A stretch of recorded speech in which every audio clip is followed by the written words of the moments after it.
오늘 내용은 벤처 투자 시장에 대한 이해하고 그다음에 해외 진출 전략에 대한 그런 사례들을 중심으로 좀 말씀을 드릴 거고요.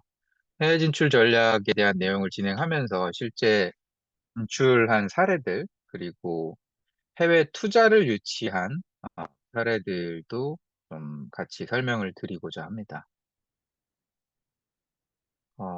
사실 오늘 참가하시는 분이 어느 정도인지는 제가 하기에는 잘 몰라서 근데 좀 굉장히 다양하다고는 들었어요. 이렇게 초기 창업하신 분들도 있고 이미 연매출이 꽤 많이 나는 분들도 계시다고 들어가지고 이게 어느 정도 수준으로 맞춰서 해야 되는지는 제가 감은 잘 안 오는데 원래 좀 강의를 진행하는 대로 내용은 진행을 좀 하도록 하겠습니다. 중간중간에 궁금하신 점들이 있으시면 채팅창에 남겨놓으셔도 될 것 같아요. 그러면 제가 강의를 하다가 중간에 뭐 바로 필요한 것들은 답을 드릴 수도 있고 아니면 이제 Q&A 시간이 또 저희가 30분 정도 있는 걸로 알고 있어요. 그래서 Q&A 시간에 내용을 몰아가지고 답변을 쭉 드리도록 하겠습니다. 네, 간단하게 뭐 제가 몸담고 있는 회사하고 저에 대한 소개부터 좀 하자면요. 어, 저희 회사는 신생 VC입니다. 지난해 1월에 설립돼서 이제 1년 1년 반이라고 했던 데가 엊그저께 같은데 벌써 이제 1년 8개월, 9개월 차가 됐네요. 네. 신생이지만 되게 빠르게 펀드 결성하고 그다음에 투자도 빠르게 진행하고 있는 그런 되게 빠른 회사라고 보시면 될 것 같습니다. 저희는 저 같은 경우는 이 회사가 이제 두 번째 창업이라고 보시면 되고 그 전에는 이제 헥사곤 벤처스라는 엑셀러레이터를 또 창업해서 다양한 투자 활동과 이제 피투자 기업들과 공동 사업을 추진한다던가 해외 진출하는 그런 역할들을 좀 했었습니다.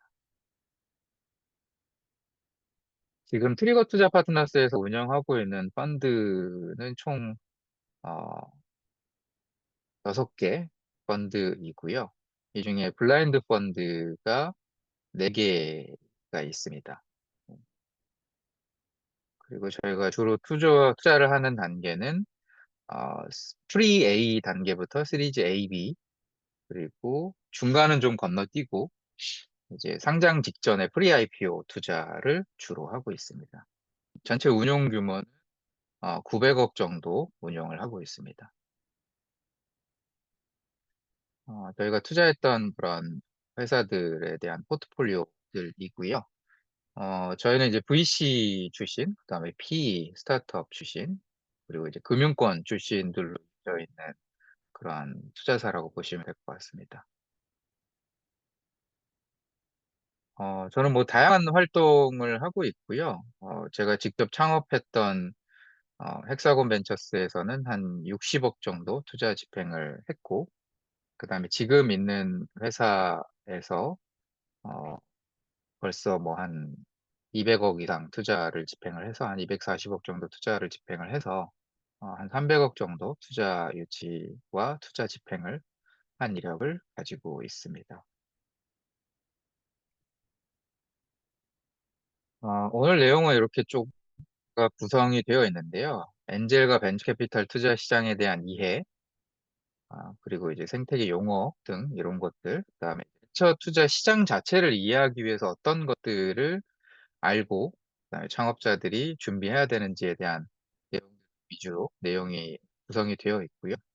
오늘 시간이 좀 짧아서 이 IR 자료를 하는 이 내용 세 개의 파트는 아마 스킵을 하거나 아니면 간략하게만 뭐 소개를 하고 가려고 합니다.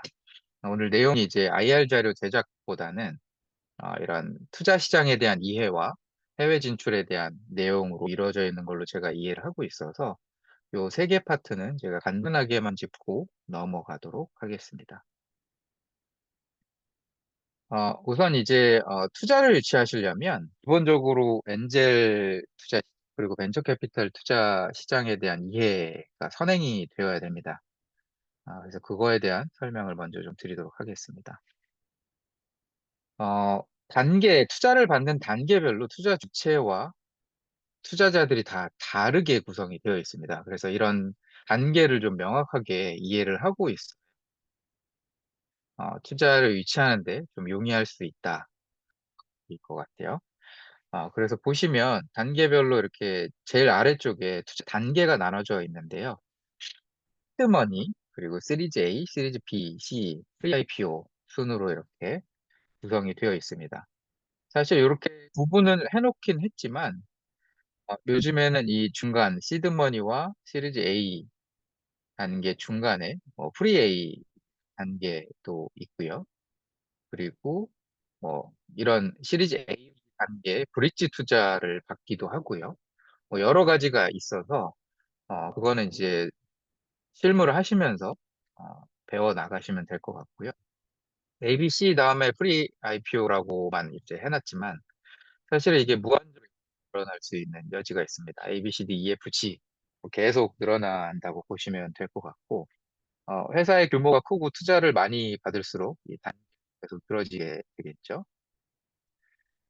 어, 그 초투자 시드머니 단계가 사실 가장 투자를 받기가 쉽지 않고 어려운 단계이다라고 보면 될 것 같은데요. 이제 데스밸리가 있는 구간이죠. 그래서 이런 데스밸리 구간에 투자를 하는 회사들은 혹은 투자를 하는 주체들은 이렇게 구성이 되어 있습니다. 3F, 그리고 엔젤, 그리고 일부 VC들, 그리고 그 외에 나머지는 좀 약의 성격을 가지고 있는 기술보증기금, 신용보증기금, 중진공, 중소기업진흥공단이죠. 중진공, 이제 어, 민간에서는 인큐터 혹은 엑셀러레이터와 같은 그런 곳에서 투자를 하는 단계라고 보시면 될 것 같습니다.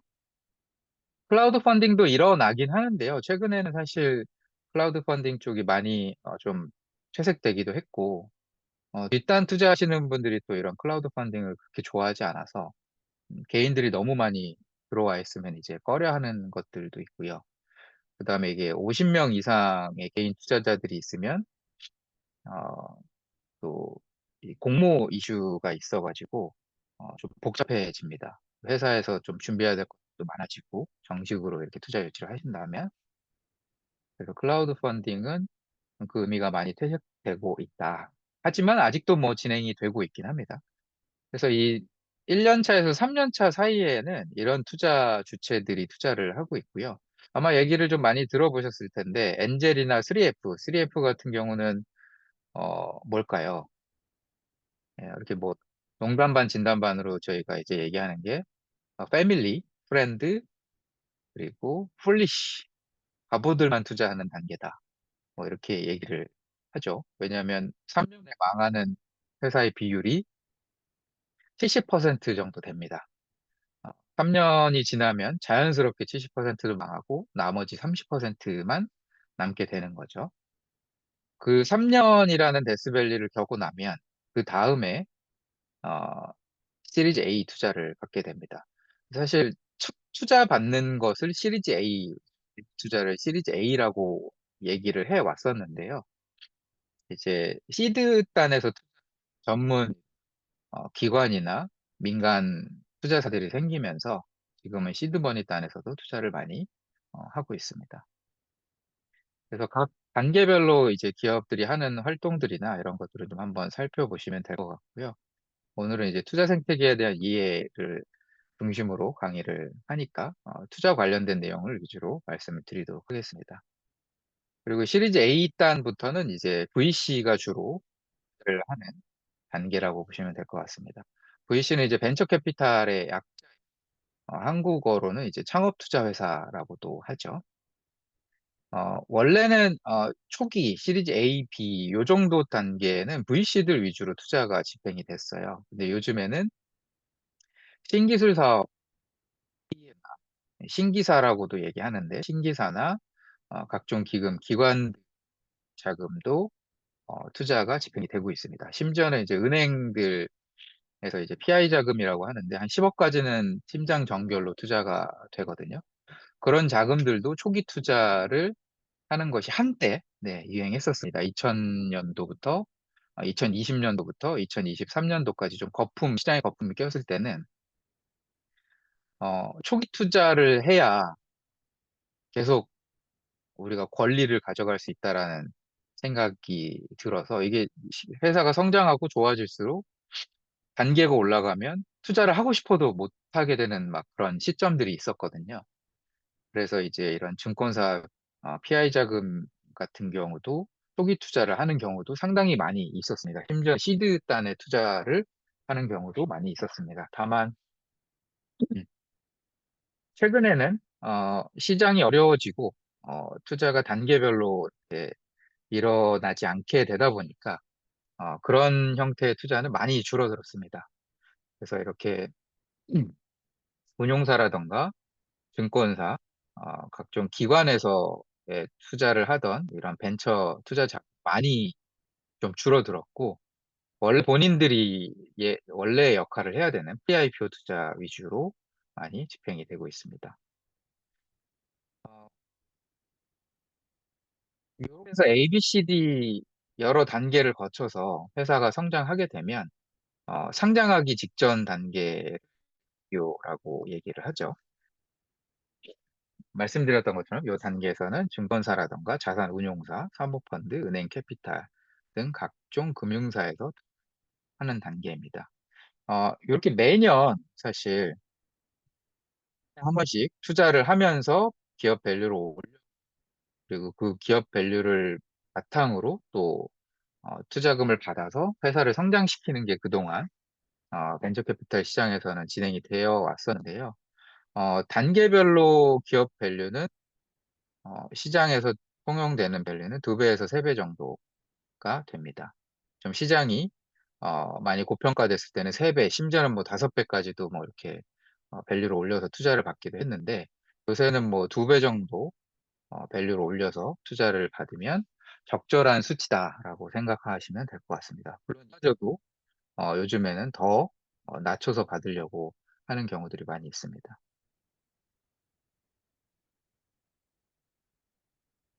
네. 라운드별 투자 금액인데요. 초기, 중기, 후기로 나눌 수 있을 것 같고, 초기 같은 경우에는 또 뭐 이렇게 좀 디테일하게 나눌 수 있습니다. 컴퍼니 빌딩, 프리시드, 뭐 시드, 이렇게 뭐 어떻게 보면 뭐 진짜 초기, 시드 단계인 거죠. 이때는 수천만 원에서 수억 원, 일반적으로는 1억 정도를 투자를 일반적입니다. 그래서 요 단계에 투자를 하는 투자사들은 앞서 말씀드렸던 이런 개인들이나 초기 투자 엑셀러레이터들, 기관들에서 투자를 하는 거죠. 그래서 이제 내가 창업을 하자마자 나는 한 10억 투자해 주시면 더 이상 투자 안 받고 내가 사업 잘할 수 있습니다. 이러시는 분들이 있는데 시장에 대한 이해도가 전혀 없으신 거죠. 초기를 투자하시는 분들은 수천만 원에서 1억 정도 수준을 투자하는 게 그리고 그 다음 라운드로 원래는 이제 시리즈 A로 많이 했는데 요즘에 이제 프리 시리즈 A라는 단계가 생겨서 해당 단계에는 5억 정도가 투자가 진행이 된다라고 보시면 될 것 같습니다. 기업에 따라서 사업 현황 그리고 기업의 성장 속도나 단계에 따라서 뭐 많게는 30억까지도 받기도 하고 적게는 뭐 한 3억 정도를 받기도 합니다. 그리고 이런 숫자들은 시장 환경에 따라서 계속 달라질 수 있습니다. 그리고 중기, 시리즈 A부터를 이제 중기라고 볼 수 있는데, 뭐 100억에서 20억에서 100억, 뭐 50억에서 200억, 수백억, 시리즈별로 이렇게 투자를 받는 경우들이 대부분이다라고 보시면 될 것 같습니다. 그리고 시리즈가 점점 올라가거나 프리라이단을 가게 되면 어, 수백억에서 천억 이상 투자를 받기도 합니다. 벤처 투자의 단계를 이제 도식화해 놓은 건데요. 아까 말씀드렸던 것처럼 3년까지가 이제 데스밸리 구간이고, 3년 이후부터 사실 7년 차까지도 데스밸리에 해당하는데, 이제 초기 데스밸리 구간을 이제 엔젤과 엑셀러레이터들이 주로 투자를 하고, 그다음에 시드 라운드라고 표현을 합니다. 그리고 VC 벤처 캐피탈은 이제 3년부터 IPO 직전까지 투자를 일반적으로 하고 사실 이 규제가 좀 있어서 7년까지 투자를 하는 게 VC의 주이라고 보시면 될 것 같습니다. 엑셀러레이터는 3년 미만 기업에 투자를 하는 게 주 목적이고요. VC들은 3년에서 7년 기업에 투자를 하는 게 주 목적이긴 합니다. 다만 여러 가지 정책 펀드들이 VC 펀드 많이 있어서 7년 이상 기업들도 어, 펀드의 성격에 따라서 충분히 투자를 할 수 있다. 그렇게 보시면 될 것 같습니다. 어, 투자 조합이라는 걸 이제 또 아셔야 되는데요. 결성 주체가 조금 다릅니다. 여러분들이 투자를 받으실 때, 우리 펀드에서 투자를 받는다라고 이렇게 생각을 하실 수 있는데, 실제 펀드가 조성이 될 때, 벤처 투자 쪽은 조합으로 펀드가 결성이 되게 됩니다. 그래서 초기 투자를 집행하는 그런 펀드는 개인 투자 조합대로 결성이 되고요. 그리고 중기 투자를 진행하는 그런 펀드는 벤처 투자 조합으로 결성이 됩니다. 개인 투자 조합은 이제 전문 개인 투자자도 결성을 할 수 있고요. 저도 전문 개인 투자자입니다. 그래서 실제로 저도 개인적으로 개인 투자 조합을 결성하기도 하고요. 그리고 창업기획자, 엑셀러레이터죠. 창업기획자가 주로 결성하는 게 바로 이 개인 투자 조합이다라고 보시면 될 것 같습니다. 그리고 벤처 투자 조합은 본래는 이제 창업 투자 회사들만 결성이 가능했었는데요. 법이 좀 개정되면서 창업기획자도 2년도였던 것 같아요. 23년, 2년도부터 벤처 투자 조합을 결성할 수 있게 되면서 이 두 개의 주체가 같이 펀드를 만드는 사례들도 많아지고 있고, 지금 저희 트리거 투자 파트너스에서도 창업 기획자들과 공동 펀드를 계속 기획하고 만들고 있습니다. 이 두 개의 차이점은 개인 투자 조합은 이 이름에 특징이 있는 것처럼 또 개인들이 투자자로 참여를 많이 하고요. 그러다 보니까 개인 투자자들에 대한 공제가 굉장히 많이 적용이 되는 그런 조합이라고 보시면 될 것 같습니다. 소득공제는 3천만 원까지 개인들이 100% 소득공제가 돼서 연봉 2억이 넘는다라고 하면 3천만 원 정도 투자를 하면 무조건 이득을 볼 수 있는 그런 형태의 조합입니다. 그래서 고액 소득자들, 전문직 분들이 개인 투자에 참여를 많이 하고 있고요. ven처 투자 조합은 그런 혜택은 거의 없다고 보시면 될 것 같습니다. 오히려 투자 목적에 가까운 그런 펀드라고 보시면 될 것 같고, 그렇다 보니까 개인들보다는 기관들이 좀 주로 투자자로 많이 참여를 하고 있습니다. 기관이라고 하면 이제 뭐 회사, 이런 투자에 관심이 있는 회사라던가, 혹은 자기가 이미 매출이 많이 상당히 나오고, 그 다음에 순이익도 계속 쌓여가고 있는 회사인데, 내가 이런 아이템을 우리 회사가 이미 좀 올드해지고 좀 이렇게 정형화되어 있다 보니 이런 사업을 추진하고 싶은데 쉽지가 않다라고 하면 뭐 관계사로 스핀오프를 해서 사내 창업을 유발하기도 하고요. 혹은 본인들이 파트너로 있는 스타트업에 좀 투자를 해서 같이 사업화하는 목적으로 참여를 하는 경우도 많이 있습니다. 물론 이제 순전히 투자 목적으로 참여들도 많이 있고요. 네, 그렇게 이렇게 조합의 형태는 두 가지로 구분할 수 있다라고 보시면 될 것 같고, 그렇다 보니까 이제 왼쪽 이렇게 가운데를 바탕으로 왼쪽은 좀 초기 투자를 하는 펀드라고 보시면 될 것 같고, 오른쪽은 중기 투자를 주로 하는 펀드라고 보시면 될 것 같습니다. 투자 생태계에 대한 용어도 좀 아셔야 이제 투자자들과 커뮤니케이션 하기 좀 용이한데요. 어, 대부분 이제 투자 유치를 좀 어느 정도 해봤거나 이미 투자를 받으신 분들은 아는 용어들이긴 합니다. 다만 이걸 두리뭉실하게 잘 명확하게 모르고 있었거나 모르고 있는 분들도 있기 때문에 간단하게 설명을 해보겠습니다. LPGP인데요. GP를 먼저 설명드리면, 저희 같은 펀드 운용사를 이제 GP라고 보시면 될 것 같습니다. 제너럴 파트너라고 하는 거고요. 펀드를 결성하는 주체이고, 결성을 해서 펀드를 운영하고, 그리고 펀드를 운영하는 거에 대한 책임을 지는 그런 주체를 바로 GP라고 보시면 될 것 같습니다. 투자사라고 볼 수 있겠죠. 개인 투자 조합을 결성할 수 있는 그런 GP는 전문 개인 투자자, 창업 기획자, 그다음에 요즘에는 창조경제혁신센터, 기술지주 회사들이 좀 있고요. 그리고 벤처 투자 조합의 GP에는 마찬가지로 창업 기획자, 창업 투자 회사가 있습니다. 창업 기획자는 여기 있는 같은 창업 기획자죠. 그리고 좀 여담이지만 창기술혁신센터, 기술지주 회사들도 A씨에 해당이 됩니다. 이 공공의 성격을 가지고 있는데 이런 투자 주체들도 엑셀러레이터하고 엑셀러레이터로서 투자를 하고 있기 때문에 A씨에 해당된다. 따라서 이 주체들도 벤처 투자 조합을 결성할 수 있는 그런 권리가 있습니다. 그리고 LP인데요. LP 같은 경우에는 이 제너럴 파트너가 운영하는 이 펀드에 투자자로 참여하는 어, 투자자라고 보시면 될 것 같습니다. 리미티드 파트너스라고 얘기하요. 제한되어 있는 책임을 지는 것이고 이 펀드 운영에 대한 책임이 많습니다. 제한된 책임은 어떤 책임이냐?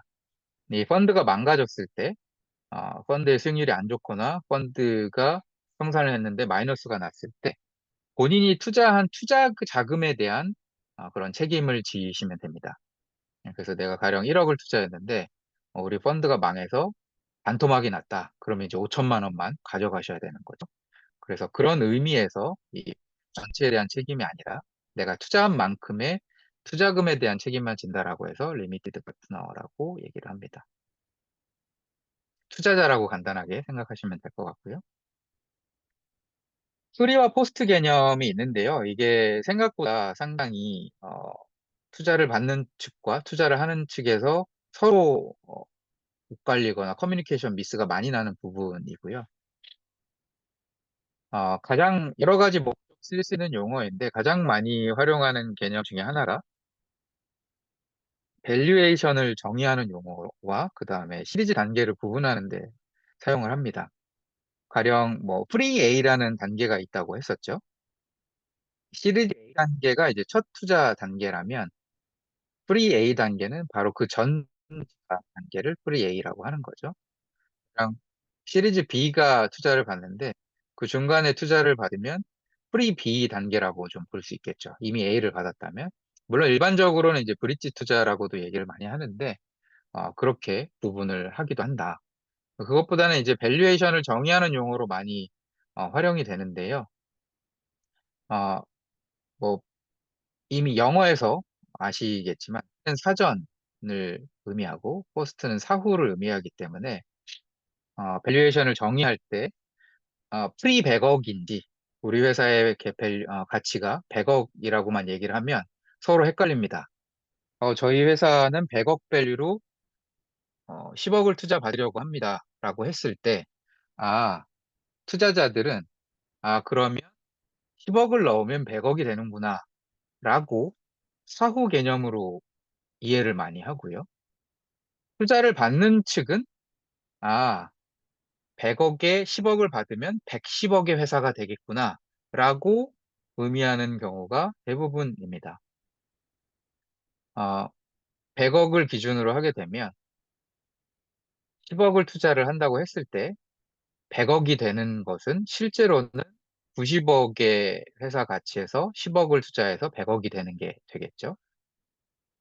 그리고 100억 기준을 가치로 10억을 투자하게 되면 110억이 된다라고 하게 되면 이 둘 차이의 간극이 있기 때문에 실제 회사의 밸류에이션이 완전 달라지게 됩니다. 대부분 투자사는 이렇게 이해를 하고요. 그리고 투자를 이렇게 얘기를 하는 경우가 많습니다. 그래서 꼭 프리 100억입니다. 호스트 100억입니다. 라는 개념을 명확하게 의사소통하실 때 설명을 주시면 됩니다. 100억짜리 회사를 투자를 받아서 만들고 싶다라고 하면 저희 회사는 프리 90억 밸류의 회사이고요. 10억을 투자해 주시면 저희 회사가 100억이 됩니다라고 얘기를 하셔야 커뮤니케이션에 미스가 발생하지 않습니다. FISI인데요. 이제 투자 시장에서 FI는 주로 재무적 투자자를 의미하고요. 투자를 통해서 수익을 추구하는 투자자를 얘기를 합니다. 가령 저희 같은 투자사들을 FI라고 보시면 될 것 같고요. 어, 단계별로 재무적 투자자를 만나는 게 되게 중요하긴 한데, 이렇게 하는 이유가 이제 2, 3년에 대한 시간을 아낄 수 있기 때문이고요. 그리고 초기 기업이나 사업 네트워크가 부족한 경우들이 되게 많은데 FI들이 이런 것들을 되게 잘 풀어줍니다. 왜냐하면 본인들의 주 목적은 투자 수익을 내는 거기 때문에 이 회사가 잘 성장해서 2배, 3배 혹은 10배로 성장해서 본인들이 엑시트하는 게 목적이기 때문에 계속 도움을 줍니다. SI는 이제 스트래티직 인베스터라고 해서 좀 전략적인 투자를 하는 투자자를 의미를 하고요. FI랑은 조금 성격이 다릅니다. SI는 사실 이 투자를 통한 추구하는 경우는 잘 없습니다. 일반적으로 우리가 사업을 좀 같이 하고자 하는데 저 스타트업이 그런 기술을 가지고 되게 잘하고 있다. 그러면 우리가 좀 투자를 해서 실제 저 스타트업이 성장할 수 있도록 도와주고 그리고 어떻게 보면 이 회사에 또 지분을 가지고 있기 때문에 그 회사의 소식이나 다양한 전략들을 속속들이 또 파악할 수 있고 그런 협력 관계를 좀 공고히 해갈 그럴 목적 투자를 주로 하는 것을 SI성 투자라고 얘기를 많이 합니다. 그러면 SI 투자가 좋냐, FI 투자가 좋냐, 이렇게 물어보시는 분들이 간혹 있으신데요. 사실 어디가 좋다고 볼 수는 없습니다. 제가 개인적으로 드리는 의견은 이 두 가지 주체를 단계별로 그리고 필요한 목별로 잘 섞어서 받으시는 게 좋다라는 게 제 생각이고요. 시간이 지날수록 사실 SI 투자를 좀 섞어서 받으시면 사업을 확장하거나 우리가 좀 뚫어내기 어려운 그런 비즈니스 네트워크나 이런 것들을 진행하는데 어, 핵심적인 역할을 해줄 수 있기 때문에 시간이 좀 지나면서 받으시는 게 좋다고 판단합니다. 물론 이 SI 투자는 어느 정도 협업이 가능한 수준이어야 되기 때문에 초기에서 투자가 들어오기는 쉽진 않습니다. 그래서 좀 시간이 지나면서 우리 회사가 전략적으로 파트너가 필요하다라고 했을 때 이런 SI를 받으셔가지고 잘 활용하시면 좋다. 그렇게 말씀을 드릴 수 있을 것 같습니다. 뭐 이런 것들은 지표에 대한 내용인데요. 뭐 아마 대부분 아실 거라고 생각해요. 뭐 플랫폼이나 이런 데로 쓰이는 내용이고 한번 읽어보시면 될 것 같습니다. 신주 구주가 굉장히 기초적인 내용인데 이게 모르시는 분들이 있어서 네, 간단하게 좀 설명을 드리겠습니다. 어, 신주는 발행사에서 발행하는 걸 신주라고 하고요. 가령 회사 A에서 이번에 의 주식을 발행해서 투자를 받을 겁니다라고 하면 그거를 이제 신주라고 하고요. 이렇게 해서 발행한 이 주식에 대한 투자금이 A라는 회사로 들어가게 되는 거죠. 그런 형태를 이제 신주라고 얘기를 합니다. 구주는 이제 중고입니다, 중고. 중고 거래라고 보시면 될 것 같고요. 여기에서 투자한 B라는 회사가 있어요. 그러면 이 회사가 가지고 있는 이 백주, 이거를 이미 발행사 손은 넘어간 거죠. 발행사에서 B 회사로 넘어간 거니까 주식이 넘어간 거죠. B 회사가 이거를 하는 투자자에게 매각하는 것을 구주라고 봤습니다. 그래서 중고라고 생각하시면 될 것 같고요. 이 돈은 어디로 들어가게 되나요? A로 들어가는 B로 들어가게 되는 거죠. 그래서 구주 매각 그거는 회사에는 도움은 안 된다. 이렇게 보시면 될 것 같습니다. 그래서 우리가 만약에 투자를 받는다면 신주를 발행한다라고 보시면 될 것 같고요. 그리고 이렇게 B가 C에 계약을 하더라도 이거를 주주명부에 반영해 주는 건 또 A이기 때문에 이런 것들을 지속적으로 커뮤니케이션해서 진행을 하셔야 됩니다. 그래서 이런 내용들은 좀 알아두시면 좋고요. 액면가, 발행가도 있는데요. 이게 어떻게 보면 되게 중요한 내용일 수 있습니다. 기본적으로 어, 회사의 자본금을 기준으로 한 주식을 바로 액면가라고 얘기를 하고요.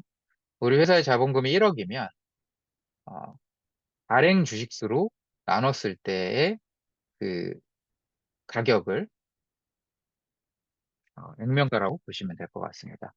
가령 창업기에 창업자가 액면가 10,000원에 10,000주의 주식을 발행하면 자본금이 1억이 되죠. 이 두 개를 곱해서. 요거를 이제 액면가 기준의 어, 자본금이라고 보시면 될 것 같고요.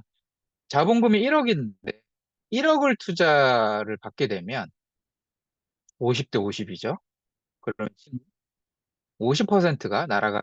그래서 액면 투자를 받으면 회사의 지분이 많이 되기 때문에 액면가로 투자를 받지 않고 발행가로 투자를 받게 됩니다. 그래서 이제 배수 투자를 얘기를 하는 거죠. 우리가 뭐 몇 배수로 해서 투자를 받는다라고 얘기를 하는데 1억인 회사, 자본금이 1억인 회사의 기업 밸류를 10억으로 해서 투자를 받게 되면 액면가는 10,000원이 아니라 똑같이 10배가 돼서 10만 원이 되는 거죠. 네.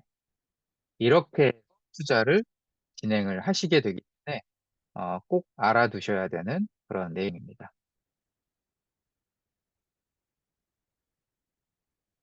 네, CAC의 AOB라는 것도 이제 고객 획득이나 뭐 이런 관련된 지표 관련된 내용인데 한번 보시면 될 것 같고요. 네, VC에 대한 이해입니다. 이제 VC들도 다양한 형태의 VC들이 존재합니다. 어, 보시면 VC, 벤처 캐피탈이 있고요.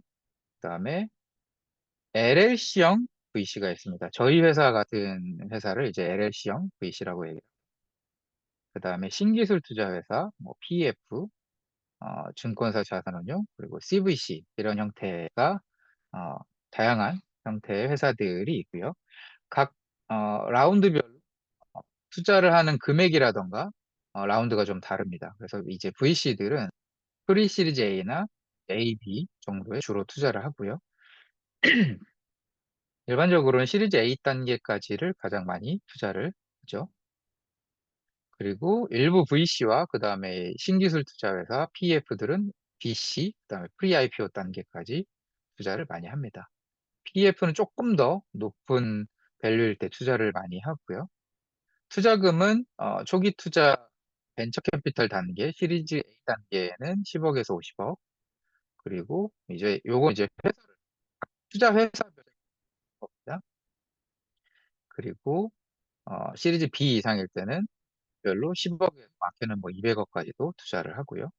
그리고 PF는 인수 목적 회사이기 때문에 인수합병이 가능한 수준의 투자를 주로 합니다. 그 다음에 증권사나 자산운용사들 라운드 무관하게 투자를 하시고 10억에서 50억 정도를 투자를 주로 많이 하십니다. 그리고 CVC 이제 컴퍼니 VC인데요. 대기업이나 기업들 이런 기업들이 어, 자회사로 VC를 벤처 캐피탈을 만드는 경우를 이제 CVC라고 합니다.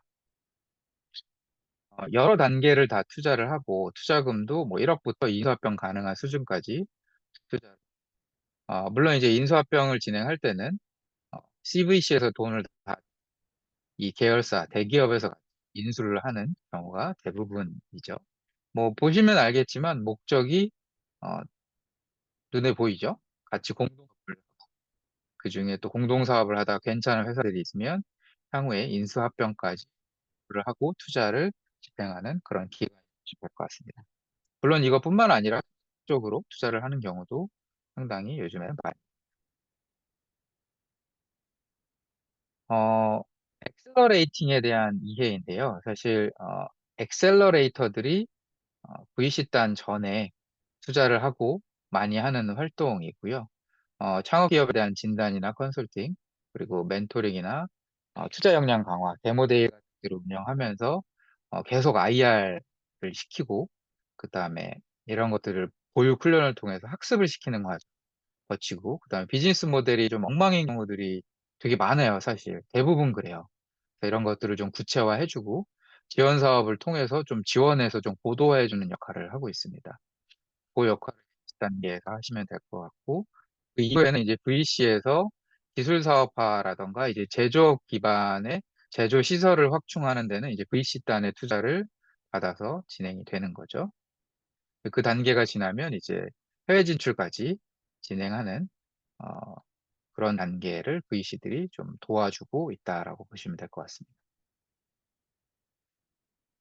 투자 생태계를 좀 파악을 해야 되는데, 가장 중요한 이 투자 생태계 축이 바로 이 모태펀드입니다. 내가 투자를 하려면 투자자가 어떤 사람인지, 투자자가 어떤 회사인지, 투자사가 그걸 좀 이해를 해야 되잖아요. 그 이해를 하는 가장 기초적인 그런 기준이 되는 게 모태펀드입니다. 모태펀드를 이해하지 못했다면 사실 투자받을 자격이 없다고 저는 봅니다. 왜냐하면 시장의 대부분의 투자 자금들은 이 모태펀드에서 나오기 때문에 그냥 뭐 개인들이 돈 모아서 투자하거나 혹은 뭐 그냥 뭐 펀드를 직접 조성해서 투자하는 경우보다는 그 정도가 되려면 정말 뭐 수익성이 있거나 프리IPO 단이 돼서 이거 누가 봐도 돈 벌겠다라고 하는 정도가 돼야 그런 투자가 들어오는 것이고, 우리는 좀 자금을 받아서 이 기업을 확장하는 데 좀 활용해야 된다라고 하면 모태펀드를 반드시 이해를 하셔야 됩니다. 모태펀드는 한국벤처투자라고 하는 주식회사에서 운영을 하는데요. 주식회사라고 되어 있기는 하지만 사실 공공의 성격을 가지고 있습니다. 왜냐면 이 한국벤처투자의 주주들이 바로 이렇게 구성이 되어 있기 때문이죠. 각 공단과 부서, 부처들에서 출자자로 들어와 있고요. 이 공공에서 만든 주식회사라고 보시면 될 것 같습니다. 이 모태펀드를 운영하는 만들어져 있고요. 이 한국벤투자가 그래서 매년 모태펀드를 조성을 합니다. 이 계속 출자를 받습니다. 이런 주체들로부터 돈을 모아가지고 모태펀드를 만들고요. 가령 뭐 하나의 조금 특이한 예를 들자면 이해가 쉽게 교육부요. 교육부 작업 써서 펀드를 만들면 이 교육부 펀드가 되는 겁니다. 물론 이제 이 교육부 펀드라고 지칭을 하진 않습니다. 그래서 이 교육부 펀드에서는 창업자, 대학생 혹은 뭐 교수, 교원 창업이라고 하죠. 뭐 대학생이거나 교수, 학생 이런 곳에 투자를 하도록 하고 있습니다.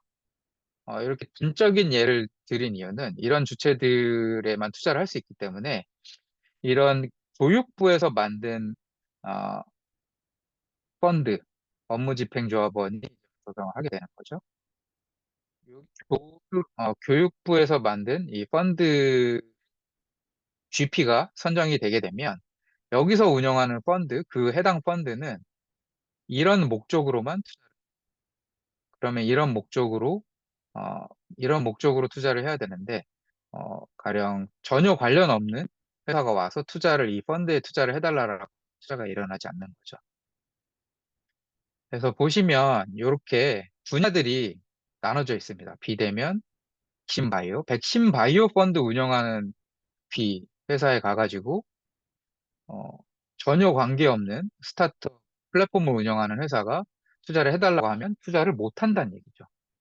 그래서 이런 것들을 잘 파악해서 어, 투자를 유치를 하셔야 됩니다. 네, 뭐 모태펀드 운영 구조인데요. 정부에서 출자를 해서 모태펀드를 만들고 이 모태펀드에서 GP를 선정해서 펀드를 자펀드라고 하는 자펀드를 이렇게 구성을 해서 펀드를 또 조성합니다. 이 자펀드는 매칭해서 이 모태 펀드에서 또 비율은 다 다르긴 하지만 70%, 그리고 민간에서 10%로 해서 펀드 조성을 합니다. 뭐 60%, 40%인 경우도 있고 50%인 경우도 있는데요.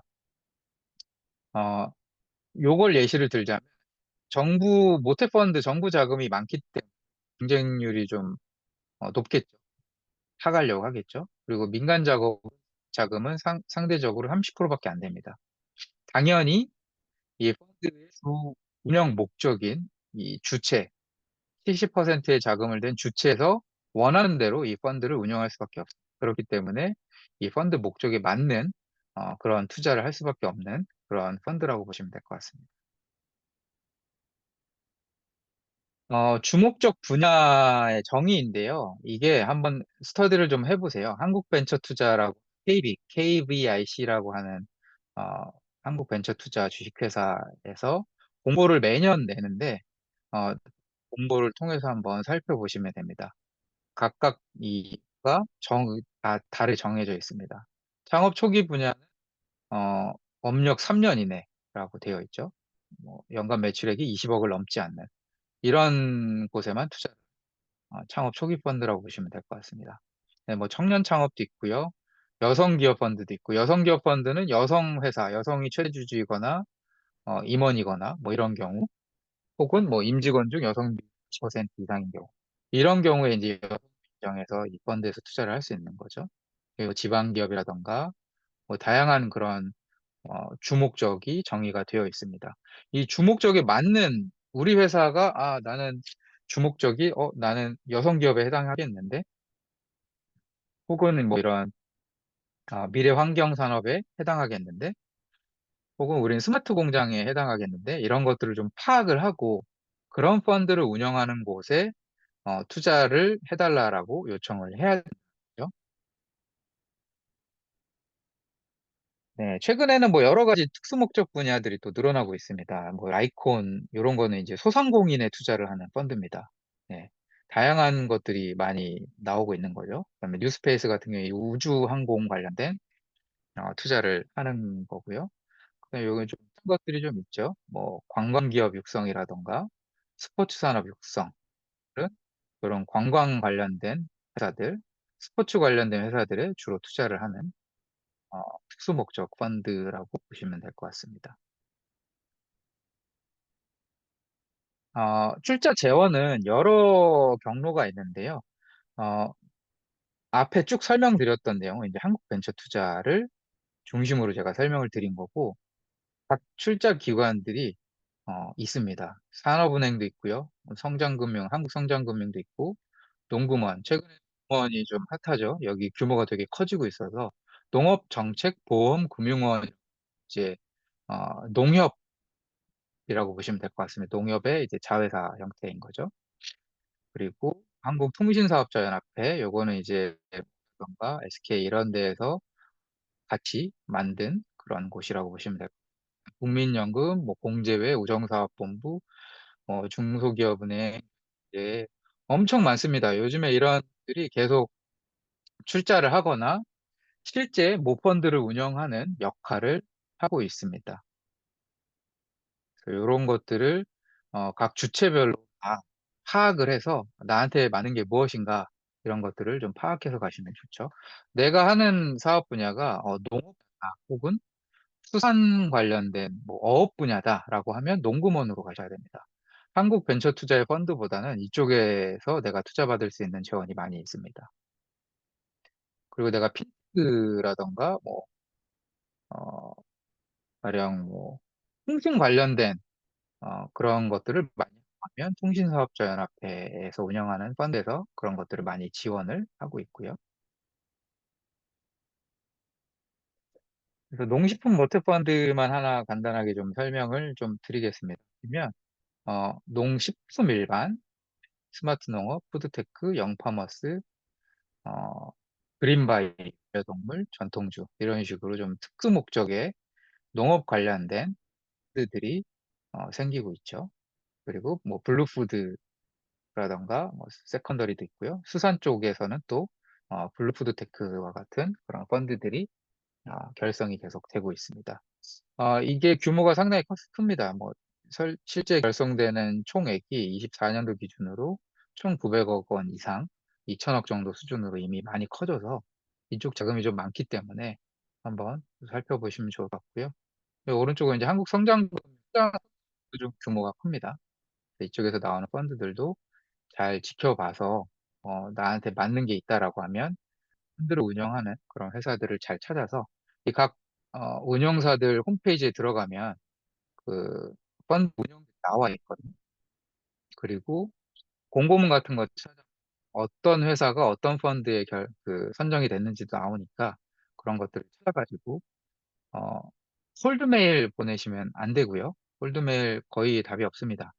어, 내가 가진 네트워크를 다 활용해서 운영하는 내 네트워크를 좀 연결을 해서 소개를 받아서 IR을 하시고 투자를 받으시면 됩니다. VC 출자 사업의 모태 펀드들인데요. AC 사업보다는 좀 크긴 합니다. 다만 요즘에 경계가 조금 무너지고 있습니다.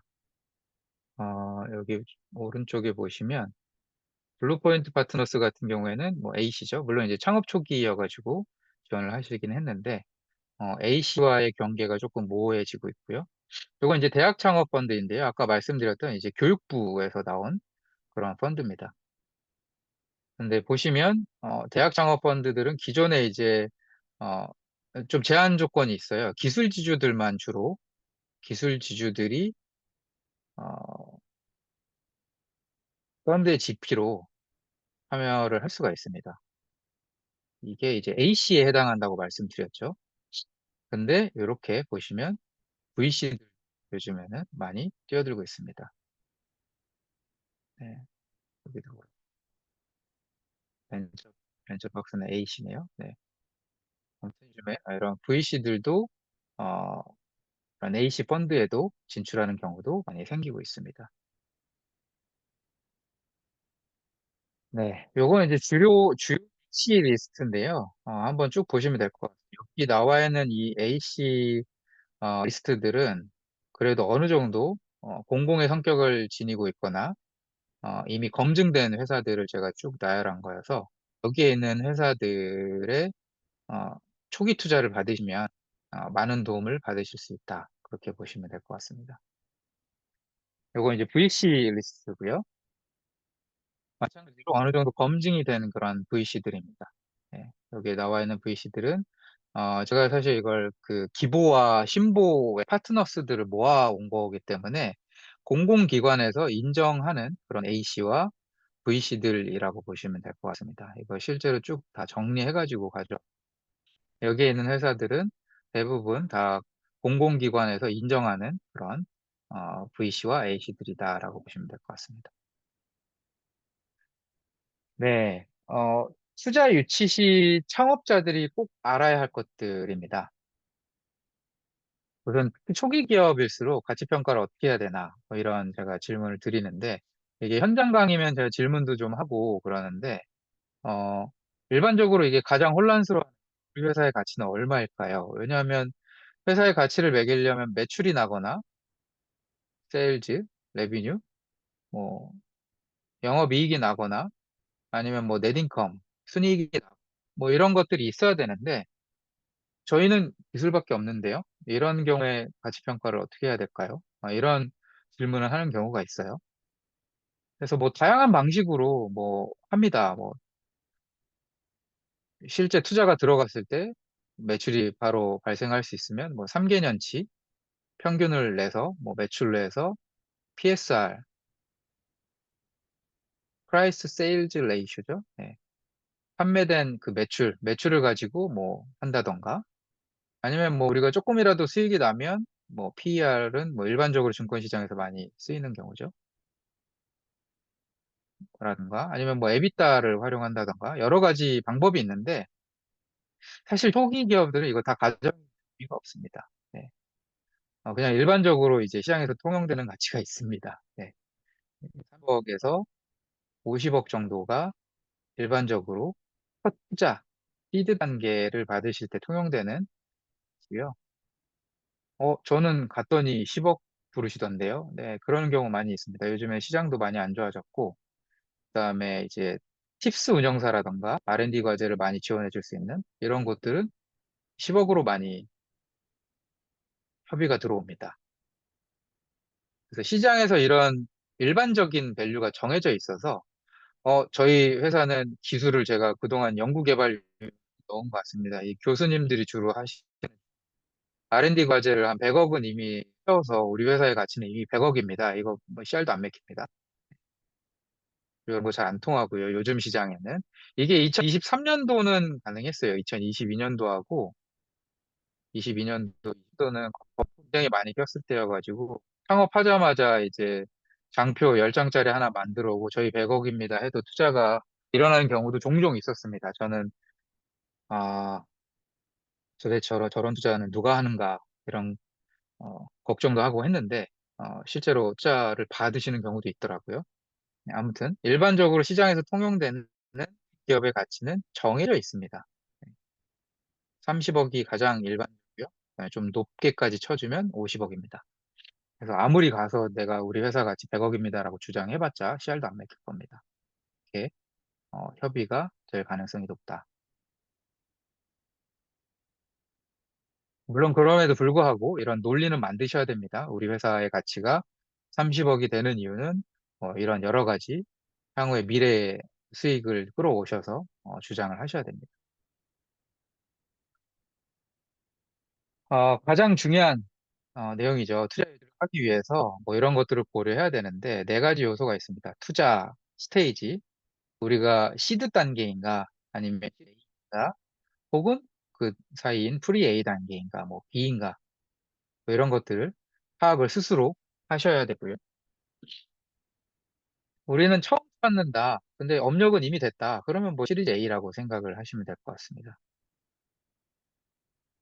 그리고 하우스 이제 투자사죠. 투자사 파악을 하셔야 되고요. 그 회사의 대표가 누구고 그동안 어떤 투자를 해왔고 어, 어떤 펀드들을 운영하고 있는지 이런 것 하셔서 접근을 하셔야 됩니다. 네, 무엇보다 중요한 건 이제 심사역이죠. 어, 그, 뭐 외람되지만, 새끼 심사역이라고 하죠. 네, 막내 심사역이죠. 어, 이거 글씨로 쓰니까 좀 이상하네. 막내 심사역이죠. 막내 심사역한테 가서 백날 얘기해봤자 이거 투자로 연결 잘 안 됩니다. 네, 어느 정도 그래도 의사결정 권한이 있는 수석 심사역이라던가, 혹은 뭐 책임이라던가, 책임 심사역이라던가, 가장 좋은 건 뭐예요? 임원급이죠, 임원급. 임원급.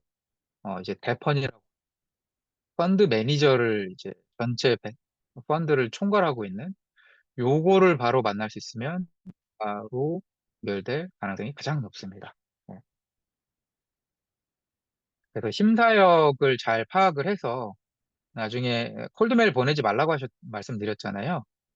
이걸 연결할 때도 그 심사역 권한을 가지고 있는지 파악을 해서 연결을 받는 게 좋습니다. 물론 이제 이 심사역도 잘하는 친구들이 있어요. 이렇게 대펀들한테 딱 붙어가지고 인정받는 심사역들이 있는데 이런 친구를 잘 연결을 하고 대펀한테 얘기를 해서 투자가 연결될 가능성도 있죠. 이런 것들을 잘 파악해서 접근을 하셔야 된다. 그래서 이 심사역이 굉장히 중요하고 50% 이상의 역할을 하기 때문에 그렇게 보시면 것 같습니다. 네, 그러면 어떻게 해야 투자가 되냐? 네, 이런 질문 많이 하시는데요. 백날 우리 기술이 좋다. 아무리 뭐 우리 서비스 너무 좋습니다. 내가 잘 만들어 놨습니다. 우리보다 좋은 기술 없습니다. 전 세계 탑입니다. 라고 주장을 해도 투자는 일어나지 않습니다. 왜냐하면 투자사들은 FI라 그랬죠. 결국엔 회수 가능성을 봅니다. 이 사람이 R&D를 잘하는가를 보지 않습니다. 그거는 당연히 잘 하시겠죠. 라고 얘기를 하는 게 대부분의 심사역입니다. 어, R&D나 이 제품에 대한 이거 대표님이 알아서 잘 하셔야 돼요. 근데 우리한테 그러면 어떻게 엑싯을 시켜주실 건데요? 라는 게 가장 중요한 포인트들 중에 하나입니다. 이 펀드에서 투자를 했을 때 이게 안 망가지려면 결국엔 회수를 해야 되거든요. 회수 가능성과 어떻게 회수할 수 있는지를 가장 중요하게 볼 수밖에 없습니다. 그거에 대한 판단 근거는 이제 시장성이나 사업성, 그다음에 우리 회사의 차별성이나 경쟁력, 사람이나 이런 것들을 보게 되는 거죠. 기술이 높은가? 이런 걸 보진 않습니다. 물론 이제 이게 요런 데 녹아 있겠죠. 사람이나 팀 역량, 혹은 차별성이나 경쟁력 이런 데 녹아 있을 텐데 결국에는 우리 기술이 너무 좋다, 수십 개다 뭐 이거 해도 결국에는 이걸 잘 설명해서 그렇기 때문에 이런 것들을 종합했을 때 우리 회사는 이렇게 성장해서 이 정도의 밸류로 이렇게 해서 엑시트 할 겁니다라는 걸 제시해 줄 수 있어야 됩니다. 대부분의 회사들이 여기 없습니다. IR을. 그냥 저희 이렇게 해서 성장 열심히 합니다라는 게 것만 있고 저희 회사는 이렇게 해서 엑시트 할 겁니다라는 구체적인 전략이 잘 없습니다. 이걸 반드시 제가 해주셔야 되고요. 투자 집행에 대한 플로우인데요. 최소 3개월 정도 걸리고요. 뭐 의사결정이 되고 사전 조율을 많이 한 상태에서 진행이 되더라도 1.5개월 정도는 소요가 됩니다.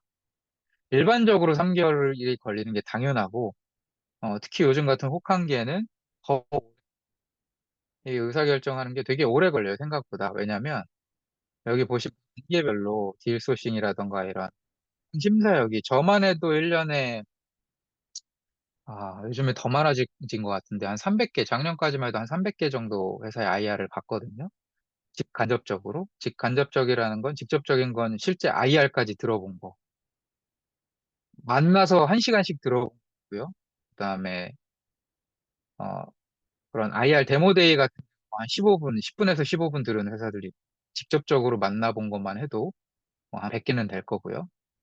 그리고 IR 자료만 받아보는 경우도 있습니다. 매터리얼만 받아가지고 어, 한 200개는 보는 것 같아요. 이렇게 되면 굉장히 많은 회사의 자료를 보기 때문에 요즘에 더 많은 것 같은데 이런 것들 중에서 유니크하거나 뭔가 이렇게 눈에 띄어야 거기서 소싱이 되는 거죠. 네.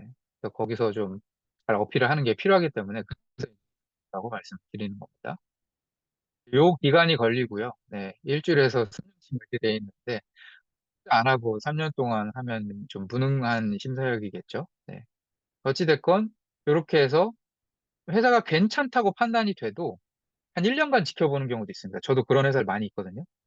특히 이제 VC 투자를 요즘엔 하다 보니까 만났는데 생각보다 잘 하시는 것 같은데 아직 좀 더 올라와야 되겠다라는 판단이 들면 한 1년 동안 지켜봅니다, 그냥. 네. 뭐 생각나면 한 번씩 연락드리고 가령 뭐 지방에 있는 기업이면 지방에 갈 때 한번 연락드려서 찾아뵙기도 하고 그리고 뭐 이렇게 다니다 보면 또 IR 데모데이 이런 데서 또 만나가지고 뭐 업데이트된 소식을 듣기도 하고 그러다 보면 이제 어느 순간 1년 정도 지난 다음에 이 회사가 많이 올라왔는데 한번 진짜 좀 진지하게 들어봐야겠는데 그렇게 말씀드려가지고 정식 IR을 요청드려서 진행을 하기도 합니다. 그렇게 해서 내가 괜찮다고 판단을 해야 이제 투자사 임직원을 대상으로 IR이 진행이 되는 거죠. 2단계에 들어가야 1단계까지가 되게 오랜 시간이 걸려요. 담당 심사역. 그래서 이게 중요한 거죠. 여기까지 들어가야 그다음부터 이제 프로세스가 진행되는 거라고 보시면 될 것 같습니다. 여기서도 빠그라지는 경우 많죠. 여기서 이제 다른 그런 심사역들이나 이런 공격을 하거든요. 뭐 공격이라기보단 질문이나 의문점, 그다음에 뭐 보완해야 될 점 이런 것들에 대한 의견들을 주는데 이런 과정에서 뭐 빠그라지는 경우들이 많죠. 그렇게 해서 이게 어느 정도 결정이 되면 이제 투심 보고서 작성하고 투심이 진행하고 실사하고 뭐 계약서 검토하고 이런 형태로 해서 투자금이 납입. 사실 여기까지 통과가 되면 그냥 행정적인 절차이기 때문에 굉장히 빠르게 진행이 됩니다. 그렇게 해서 투자금 납입까지 진행이 된다라고 보시면 될 것 같습니다. 3개월 정도 투자 진행을 하셔야 되고요. 지금 벌써 9월 말이죠. 이제 만약에 추석 전후로 뭐 당장 지금부터 시작한다. 저희는 올해 안에 꼭 투자 받아야 됩니다. 불가능합니다. 불가능. 네. 왜 불가능하냐? 지금 10월이죠. 이제 10월 되죠. 대부분 10월에 클로징 해요, 하우스들. 10월부터 투자 안 하는 데도 있고요. 10월까지만 하는 데도 있고요. 그럼 11월부터 이제 정비 기간입니다. 네. 이 기간에는 투자를 하는 하우스들은 많이 없어서, 물론 저희는 하긴 합니다만, 투자를 하는 하우스들이 많이 없고, 이때 백날 찾아가 봤자 이때 투자 잘 안 일어납니다. 물론 그렇다고 해도 계속 하셔야죠. 왜냐하면 이 기간 동안 설득 과정 내년도로 넘어가서 투자를 받으시면 되니까요. 1, 2, 3월. 네. 그 내년도로 넘어갈 수밖에 없는 시기입니다. 지금은. 그래서 저는 9월에 시작했는데요. 올해 안에 투자 받고 싶습니다. 거의 이제 현실적으로 불가능하시면 될 것 같습니다. 지금 이미 대부분의 투자 의사결정이 돼서 여기까지 진행이 됐거나 여기까지가 진행이 돼서 요 단계나 진행 중인 투자 건들이 지금 투자가 다 10월까지 마무리가 될 겁니다.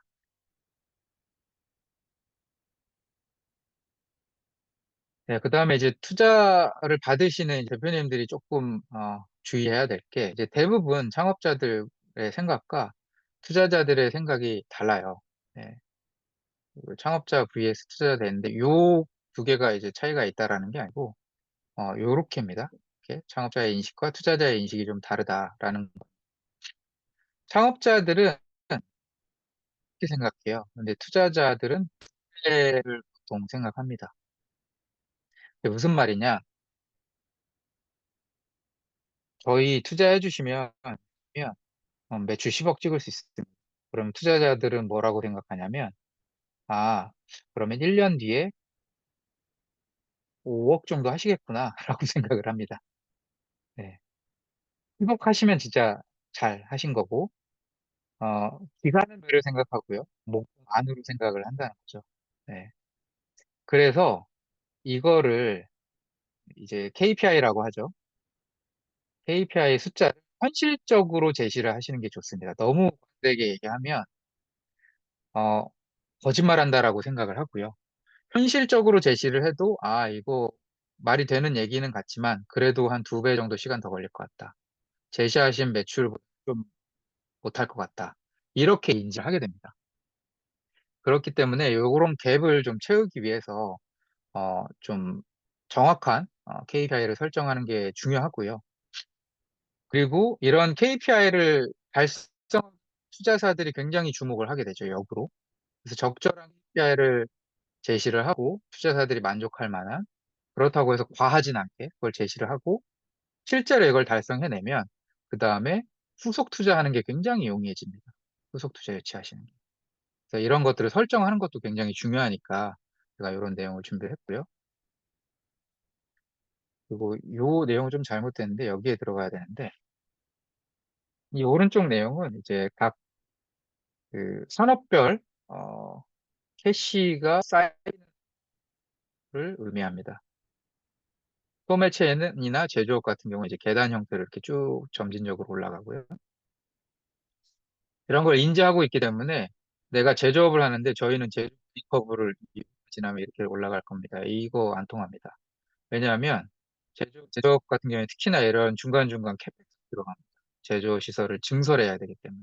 그래서 이런 거 불가능하고요. 이런 거 이제 소프트웨어 사업이나 플랫폼 사업들이 가능한 이렇게 J커브를 그리는 그다음에 이제 신약 개발 사업 같은 경우는 네, 완전 계속 마이너스만 나다가 빵 터지는 네, 그런 형태로 투자자들이 인식을 하고 있습니다. 투자 방법인데요. 네, 어, 폼주로 보통 이제 시드 단에는 투자가 집행이 좀 됩니다. 네, 시간이 지나면서 프리 A만 하더라도 시리즈 A나 프리 A만 하더라도 VC 단 투자죠. 네, VC 단 투자에는 보통 주 거의 일어나지 않습니다. VC 투자는 여기서는 일어나지 않는다. 일반적으로 VC는 전환사채나 상한전환 우선주를 투자를 많이 합니다. 여기는 일단이나 뭐 공공에서 투자, A씨들도 투자를 많이 하죠. A씨는 이제 전환사채 투자는 하지 않습니다. 잘. 상환전환 우선주는 상환도 요청할 수 있고, 우리 투자사 전환을 시킬 수도 있고, 그다음에 우선 배당을 받을 수도 있는 그런 형태의 주식이다라고 보시면 될 것 같습니다. 그리고 요즘엔 R을 빼고 상환을 빼고 안 되는데 그냥 CPS로 하자 뭐 그런 경우도 있긴 합니다. ICPS나 CPS 투자가 많이 일어난다. 그리고 긴가민가 하면 이거 까먹을 수도 있을 것 같기도 하고 근데 이 회사가 현금은 있고 돈은 벌어. 그러면 이제 11호 투자를 하기도 합니다. 뭐 이자가 붙어 있는 경우도 있고요. 이렇게 됐을 때 VC들은 ICPS 투자를 많이 하고요. 이런 것들이 이제 정관에 있어야 됩니다. 예, 많은 회사들이 정관에 이런 규정들이 안 나와 있어서 회사의 정관에 전환 우선주나 전환 사채 발행에 대한 그런 내용이 없어서 이런 것들을 잘 정비하셔서 투자 유치를 하셔야 됩니다. 물론 투자사에서 점검을 해서 정관에 추가하셔야 된다고. 그러면 이제 정관 추가하고 등기 다시 하고 하는데 시간이 또 소요되기 때문에 투자를 받는 게 늦어지게 되는 거죠. 그 투자 방법은 일반적으로 이렇게 보통주 혹은 상한전환 우선주, 전환사채 세 가지로 많이 진행이 된다고 보시면 될 것 같습니다. 외에 뭐 요즘에 좀 하는 거, 세이프라던가 이런 것들도 핫하죠. 네, 세이프, 뭔가 뭐 노트형 투자를 하는 경우도 생기고 있긴 한데 지금은 요 정도가 좀 요거는 이제 좀 기관들이 많이 합니다. 기보나 신보. 민간에서는 이걸 잘 하는 데가 잘 없어요. ACL 하는 데는 있긴 한데 네, 여러 뭐좀 밸류에이션 이슈도 있고 해서 기관에서 주로 합니다. 이 세이프는 어, 그 대표자한테 유리한 그러한 조건입니다. 예, 투자를 받으시는 대표자. 요는 어, 가령 1억을 투자하면 밸류에이션 책정 안 하고 다음 라운드 투자 가령 50억의 투자를 뭐 5억을 받았다. 그러면 이 1억이 이 50억의 밸류에이션으로 설정이 되는 그런 형태의 투자를 세이프라고 보시면 될 것 같습니다. 이 시점이랑 투자가 시점이 다른데도 이 뒤쪽 후속 투자의 밸류에이션을 따라가는 걸 이제 세이프라고 합니다. 그래서 이제 투자한테 유리한 거죠. 초기에 투자 받을 밸류에이션을 책정하기 어렵고 깎을 가능성이 높은데 그 다음 라운드 투자사가 투자금을 찍어주면 그 밸류에이션을 따라가는 형태가 이제 세이프이기 때문에 창업자한테 유리한 쪽 보시면 될 것 같습니다. 기업의 지분 구조인데요. 이것도 되게 중요합니다. 한국 회사 같은 경우에 이제 공동 창업 3인이서 하게 되면 우리는 도원 결의를 해서 삼국지처럼 세 명 중에 한 명이 죽을 때까지 평생 갈 거기 때문에 33.3%씩 지분을 구성했습니다. 라고 하면 이제 대한민국 투자받기 어렵습니다. 물론 많이 바뀌고 있긴 한데 대표자는 뭐 33.4%, 대표자는 대표기 때문에 좋습니다. 뭐 이렇게 해가지고 균등하게 나눠서 오시는 분들인데 이거 잘 안 됩니다. 왜냐면 이런 때문에 그래요. 이제 보통 결의라고 하는데 어, 과반 출석에 그다음에 발행 주식 총수의 4분의 찬성이 되면 이제 선임이 가능하고요. 이런 것들 때문에 어떤 선임이 가능하냐면 대표를 선임해 버릴 수가 있습니다. 가령 어, 대표이사가 33%, 이사가 33%, 뭐 투자자가 34%. 그러면 이제 둘이 공모해서 대표를 세울 수 있는 거죠. 대표가 있는데 어떻게 대표를 네, 가능합니다. 공동대표나 각자 대표를 세우죠. 보통 이제 이런 경우에 각자 대표를 세우는데 그렇게 선임을 해버립니다. 그래서 이제 회사가 분쟁이 생기죠. 네.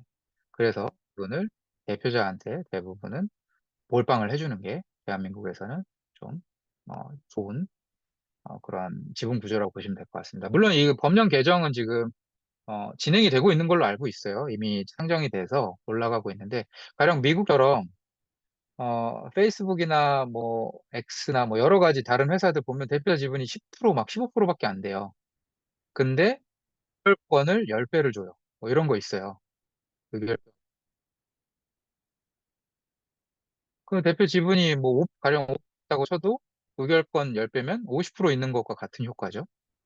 왜냐면 대표가 다 의사결정을 해서 회사를 운영해야 되니까. 이런 게 미국에는 제도적으로 잘 되어 있기 때문에, 미국은 이렇게 균등하게 나눠도 되지만, 대한민국은 이게 아직 잘 정비가 안 되어 있기 때문에 그냥 대표자 선임을 해버립니다. 심지어 주주총회 3분의 2까지 가게 되면 요거는 사실 3분의 2까지도 되죠. 그러면 이거 대표이사 해임도 시킬 수 있습니다. 네. 대표이사가 50%라도 이렇게 둘이 보면 요거는 이제 선임이 가능한 거고요. 요거는 이제 해임까지도 가능한. 그래서 이게 바람직하지 않습니다. 현재는 그렇습니다. 그다음에 기업 가치 평가인데 요거는 뭐 내용이 많으니까 한번 보시면 될 것 같아요. 이 리픽싱 조항만 한번 얘기를 언급을 하고 넘어갈게요. 정유값 같은 경우에 이제 막 2천 얼마, 2천 몇백억으로 투자 받았다가 이제 700억으로 다시 4분의 1로 토해냈다기보다는 4분의 1 토막 나와가지고 리픽싱 당해서 이제 투자자들의 지분이 훨씬 많아지는 현상이 발생했는데 이게 이제 평가와 이 발행가의 차이가 있습니다. 그다음에 이제 발행가로 투자하는 분들이 태그얼롱이나 풋옵션을 넣기도 하고 이제 리픽싱 같은 걸 넣 이런 것들을 계약서를 보실 때 잘 보시면서 투자 유치를 하셔야 된다. 그다음에 이것도 중요한 내용인데요. 이게 투자자를 좀 습니다. 대마불사 전략이라고 하죠. 이제 한 배를 탔으니 나를 무조건 도와주세요. 라고 해서 투자자들을 좀 적극적으로 활용하면 좋습니다. 이 투자자들은 어찌됐건 엑시트 해야 되거든요. 엑시트 해야 되기 때문에 창업자를 계속 도와줄 수 없습니다. 그래서 요거는 회사의 실제 주주 명부예요. 주주 명단이에요. 예, 첫 투자 받을 때, 그리고 시리즈 A 받을 때, B 받을 때, C 받을 때, C 1, 2 이렇게 받았죠. D, E. 이거 모 회사인데, 아마 뭐 보시면 금방 알 수도 있는데요. 주주 명단을. 여기 보면 장득수님 들어와 계시고, DSC 막 이렇게 들어와 있죠. 네. DSC가 이제 장덕수 자산운용사죠. 네, 이렇게 해서 이제 좀 키워주시는 거예요. 그래서 다음 라운드 보면 DSC가 팔로우온 투자 펀드 만들어가지고 여기도 그렇고 들어오셨죠. 네, 이런 식으로 어, 계속 엑시트 할 수 있게 도와주시기 때문에 이런 투자자들 만나는 게 중요합니다. 그래서 시리즈 B 때 들어왔던 또 투자사 같은 경우에 여기 보시면 트랜스링크라는 거에서 주도해서 투자 집행을 했고요.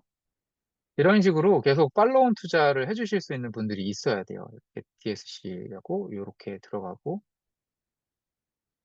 이런 식으로 좀 이렇게 투자를 여기까지 시리즈 B니까 그 다음에 이제 시리즈 C고요. 시리즈 C는 또 여기서 도와주셨죠. 네, 이런 식으로. 그래서 대마불사라고 너네 투자 엑시트 해야 되니까 나 빨리 도와주세요. 막 이렇게 나 미국 진출할 수 있게 뭐 한국 요통망 뚫을 수 있게 대기업 좀 소개해 주세요. 이런 걸 적극적으로 하셔야 됩니다. 투자자들 그냥 투자만 받고 끝내시는 게 아니라 이렇게 해서 투자자들을 적극적으로 활용하셔야 된다. 네, 이름은 제가 말씀 못 드렸습니다. 이거 좀 약간 대비 여기 주주였어가지고 가지고 있는 거여가지고. 네. 스트레지 체크 포인트입니다. 네, 네 가지 정도일 수 있는데요. 차별성과 경쟁력, 그 다음에 사람 팀 역량, 그 다음에 엑싯 가능성. 이게 가장 중요한 요소들이 될 수 있습니다. 그다음에 뭐 기타로 마일스톤을 위해 필요한 자금은 얼마인가, 투자 유치 희망 금액이라던가, 재무제표상의 이슈라던가 이런 것들도 체크하시고요. 내용을 한번 읽어보시면 될 것 같습니다. 네, 말씀드렸던 것처럼 IR 내용은 조금 넘어가도록 하겠습니다. 음. 10포인트 정도만 할까요? 네. 스토리텔링과 팩트가 투자 제안서에 들어가야 돼요. 요거는 아마 프리-IPO 단의 그 IR 혹은 뭐 상장하는 것도 마찬가지일 거예요. 그래서 스토리텔링을 통해서 이상향이나 매력 포인트들을 좀 잡아내시고 그걸 뒷받침할 수 있는 이제 사실들을 제시를 하셔야 되는 거죠. 이런 식으로 이렇게 그렇게 하시면 됩니다. 해외 진출 관련된 내용인데요. 네. 오늘 또 해외 진출에 관심 있는 분들이 많아서 실제 사례를 좀 예시를 들면 좋을 것 같아서 그 사례를 바탕으로 설명을 드리겠습니다. 인도네시아 사례고요. 톤튼이라고 하는 이제 그 플라스틱 어, 부표 같은 건데 인도네시아 진출을 과거에 제가 추진을 실제로 했던 내용입니다. 이렇게 해서 가장 뭐 중요한 것들을 모아놨는데요. 이제 실제 시장 진입할 때 진입 장벽, 그 다음에 실제 회사의 그 시장에서 이 제품이 니즈가 있는가, 제품과 서비스가, 그리고 타겟을 명확히 해야 되고요. 그 다음에 가치 평가, 이 시장 진입했을 때 어, 비용이 생각보다 많이 들어갑니다. 해외 진출하는 것들이. 그래서 여기서 우리가 얻을 수 있는 이익이 명확한가, 비용 투입 대비 수익이 같이 한가라는 것을 좀 충분히 고민을 해보셔야 되고요. 그 다음에 이제 시장 진출했을 때 리스크들도 당연히 고민을 해보셔야 시장 진입 유형인데요. 이건 뭐 서비스도 마찬가지일 것 같아요. 이제 본국이나 국에서 완제품을 해서 이제 수출하는 형태. 이제 수출이죠. 직접 수출하는 경우도 있고, 뭐 간접 수출하는 경우도 있고요. 어찌됐건 이제 수출을 하는 거라고 보시면 될 것 같고, 그다음에 이제 요거를 이제 하시는 분들 되게 많으세요. 생산 요소를 이전해서 현지 생산해가지고 현지에서 팔겠다. 요거는 사실 이거부터 고려하시는 데 요거 한 다음에 하시는 게 맞습니다. 네, 이게 1단계고요. 그리고 이게 2단계입니다. 이렇게 해서 이게 하다 보면 이게 물량이 늘어나잖아요. 그러면 이제 어쩔 수 없이 생산 요소를 이전해야 된다라고 하면 그때 고려하시는 게 맞는데 처음부터 이거를 그냥 막 추진하시는 회사들이 상당히 많이 있습니다. 이게 이제 제조업이라는 생산 요소라고 해놨는데 이걸 이제 플랫폼이나 서비스라고 생각을 해볼까요? 이것도 마찬가지로 똑같이 수주부터 제품 판매부터 하셔야 되는데 플랫폼 같은 경우에는 뭐 생산 설비나 이런 게 필요 없으니까 그냥 바로 이제 지사 설립이나 현지 설립해가지고 바로 여기서 영업해서 자기는 하겠다 하는데 이것도 맞지 않는 방법이라는 거죠. 예. 가능한, 물론 그렇게 잘 하시는 분들도 있는데 대부분은 먼저 제품과 서비스를 판매부터 해보시고 그러고 아 우리가 도저히 안 되겠다, 규모가 계속 커지고 컨트롤이 안 되니 현지 시설을 갖춰야겠다라고 하면 그때 생산 설비나 현지 지사나 이런 걸 설립해서 진행하시는 게 맞습니다. 그리고 현지 진행할 때도 만 하거나 전체 아예 직접적으로 하거나 요거 일부만 현지 파트너를 구해서 그쪽을 통해서 하는, 그리고 이제 아예 진짜 단련을 해서 어, 회사를 설립하거나 하는 거는 또 다른 방식의 투자라고 보시면 될 것 같습니다. 네, 그다음에 뭐 기술 우위, 그리고 우리가 원가 절감, 현지 생산했을 때 원가 절감이 가능한가, 그다음에 한국이 어, 사업하는데 우호적인가 이런 것들도 좀 살펴봐야 되고요. 시장 진입 전략 프레임인데요. 요거는 뭐 한번 보시면 될 것 같습니다. 이런 방식으로 STP 전략에 기반해서 시장 진입을 하시면 될 것 같고요. 이런 거 좀 빠르게 넘어갈게요. 고객 세분화도 좀 하셔야 돼요. 이런 것들 사실 IR 자료 제작할 때도 하셔야 되는데 잘 안 하셔서 어, 좀 시장에 대한 이해 없이 이제 접근하시는 분들 많은데 이런 것들을 좀 잘 하셔서 어, 세그먼트를 이렇게 분류한 다음에 이제 타겟팅을 하셔야 되는 거고요.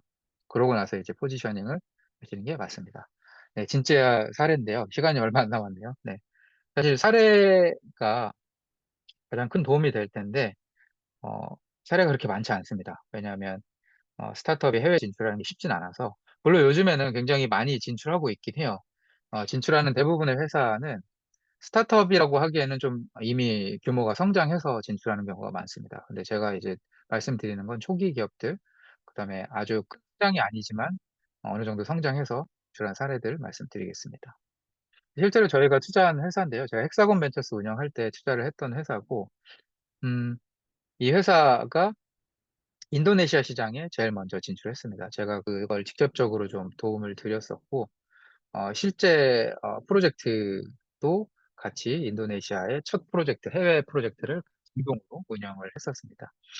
그렇게 해서 시장 테스팅을 인도네시아를 중심으로 현지의 법인 설립 없이 어, 시장 테스트를 한 26개 정도 테스팅을 하고 나서 그중에 한 3개 정도 해외 시장을 선정해서 지금 집중해서 좀 하고 있습니다. 플랫폼 짝법인을 설립해서 여기는 이제 좀 분산해서 사업하고 있고요. 이쪽이 원래 오프라인에 있다 보니 투자사 중에 한 곳하고 플랫폼을 합작법인 설립해서 플랫폼을 운영을 하고 있습니다. 그리고 여기는 이제 오프라인에 집중을 하고 계시고요. 어, 그 제품 온라인으로 판매되는 것까지 하게 되면 30개국 진출이 되어 있는데 해외 법인 하나도 없습니다. 해외 법인 없어도 가능하다는, 해외 진출이 가능하다는 말씀을 드리고 싶은 거죠. 보시면 될 것 같습니다. 요거는 이제 싱가포르 플립한 사례인데요. 저희가 투자했던, 마찬가지로 제가 투자했던 회사 주주들한테 보냈던, 네, 어, 공문입니다. 실제 싱가포르 소재 투자사로부터 투자가 확정이 돼서 조건이 이제 싱가포르로 본사를 이전해야 된다.